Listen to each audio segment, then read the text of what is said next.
Hello viewers, welcome back to my channel Delhi cooking and tips. ఈరోజు వీడియోలో ఇంట్లో ఉన్న బిస్కెట్స్తో ఈజీగా బిస్కెట్ ఇడ్లీని ఎలా తయారు చేయాలో చూపించబోతున్నాను.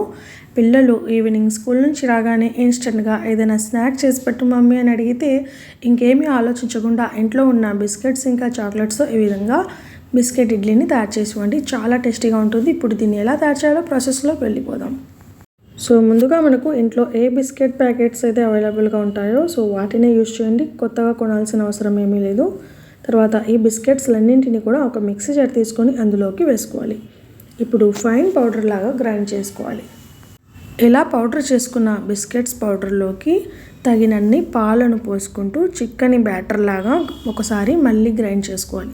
సో ఈ బ్యాటర్ ఏ విధంగా ఉండాలంటే కన్సిస్టెన్సీ వచ్చేసి వీడియోలో చూపిస్తున్నాను చూడండి. ఈ విధంగా ఉంటే ఇడ్లీలు అనేవి చాలా సాఫ్ట్గా ఉంటాయి. అండ్ నేనైతే ఇందులో ఎలాంటి పంచదార ఈనో కూడా యూజ్ చేయడం లేదండి.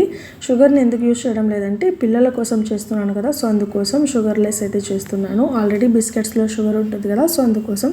అలాగే ఈనోని ఎందుకు వేయడం లేదంటే ఈనో లేదా వంట సోడాని యూజ్ చేయాల్సిన అవసరం లేదండి. ఆల్రెడీ మనం బిస్కెట్ పౌడర్తో చేస్తున్నాం కాబట్టి బిస్కెట్స్ బేక్ చేసేటప్పుడు ఆల్రెడీ కంపెనీ వాళ్ళు బేకింగ్ పౌడర్ని యూజ్ చేస్తుంటారు కదా, సో అందుకోసం.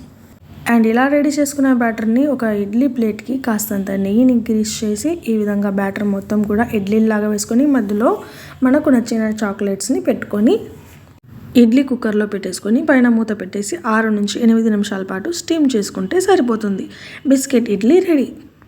పిల్లలు ఏదైనా స్నాక్ అడిగినప్పుడు చాక్లెట్స్ కానీ బిస్కెట్స్ కానీ ఇచ్చినప్పుడు మేము తినం మమ్మీ అని మారం చేసినప్పుడు ఈ విధంగా చాలా ఇంట్రెస్టింగ్గా తినేటట్లుగా ఇన్స్టెంట్గా ఇలా బిస్కెట్స్తో ఇడ్లీ చేయండి. చాలా చాలా టేస్టీగా ఉంటుంది. అండ్ పిల్లలు కూడా చాలా హ్యాపీగా తినేస్తారండి. సో చూసేసారు కదా ఫ్రెండ్స్, బిస్కెట్ ఇడ్లీని ఇన్స్టెంట్గా ఎలా తయారు చేయాలో.